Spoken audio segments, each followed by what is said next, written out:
a time when people all over the Eastern Shore are planning their summer trips and weekend getaways. And if you're looking for a historic destination with a lot of charm, you might want to consider taking a trip to Easton. Yes, because nestled right in the middle of that pleasant little town is the Hummingbird Inn, a bed and breakfast that captures the very nature of the Eastern Shore. So we sent Delmarva Life's Sydney Whitfield over to Easton to check it out, and she found out that the Hummingbird Inn is a whole bunch more than just a home away from home. Hummingbird Inn owner and innkeeper Eric Levinson started his bed and breakfast with the intention to bring something different to his guests, and he says the city of Easton had just what he was looking for. I was looking for a few criteria. One is obviously I needed a house that was what I thought was going to be something that people would enjoy staying in. But I also needed an area that was truly a destination area. One of the big attractions here in Easton is it truly is a year-round town. And it is a waterfront town, so there's water activities, outdoor activities.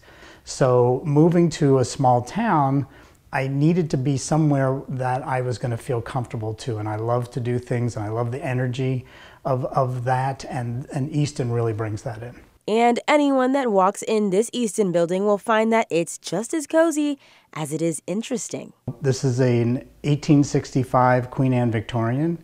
We have 6 bedrooms, and all of them are unique. It's more than just a place to sleep.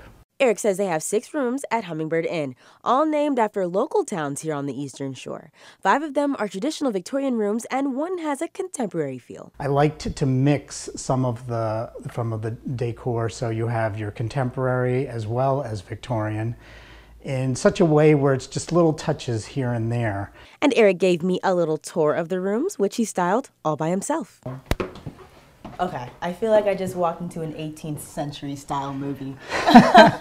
Well, this is the Easton Room, okay. And this is an amazing room, one of my favorite rooms. And what I love about this room is the antique bay windows that surround the king bed, and you get tons of light in here. And this has an extra large bathroom with a clawfoot soaking tub shower combo. It's a very comfortable room. Then we were off to the Crisfield Room, his most eccentric contemporary room. Okay. All right. This is totally not what I would expect in a 150-year-old room. Not exactly. No, this is the Crisfield Room, which is the one contemporary room. And you have a day bed over here, so you can have a 3rd person join the room.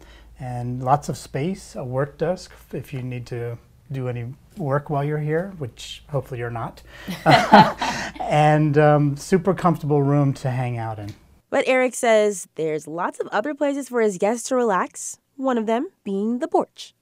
In the warm weather, one of my favorite times is called Porch Time, because we have this amazing Victorian porch out there, and I like to go out in the evenings and hang out there, and it's just a really fun thing. I mean, people really get a closeness and feel like they're making new friends here. He says it's his main concern to make sure his guests feel at home. And it's dog friendly, so we have lots of dogs here, and that adds another aspect to it.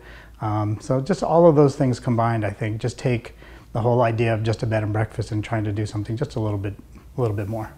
And one of Eric's favorite parts about being innkeeper is his personalized breakfast menu. I like to think I'm trying to expand people's breakfast palates, so I always offer, or usually offer, an international selection. I've hosted people from all over the world before I've done this through other organizations, and had the opportunity, because of my interest in food, to get to experience firsthand other cultures and other types of cuisine. So I offer something unique on the menu, as well as something, fairly standard. And Eric wouldn't let me leave without trying one of his international dishes. And no breakfast is complete without one of my signature Hummingbird Inn Bellinis. Sounds good to me. Cheers. Cheers. Back to you guys. By the way, that dish that Eric prepared for Sydney was something called hoto keike. It's a Japanese pancake with a side of candied Chesapeake bacon. Oh my goodness. Could use me a little hoto keike right now. Me too. Liking that.